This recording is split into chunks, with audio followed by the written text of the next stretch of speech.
નમસ્કાર ખેડૂત મિત્રો, આપણે એક જીરાના ફિલ્ડમાં આવી ગયા છીએ.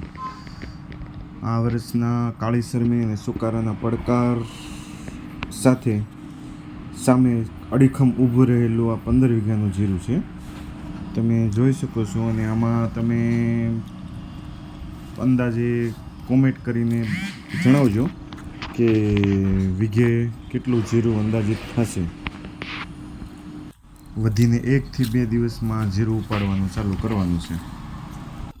અસ્તુ. જય જવાન, જય કિસાન ખેડૂત મિત્રો.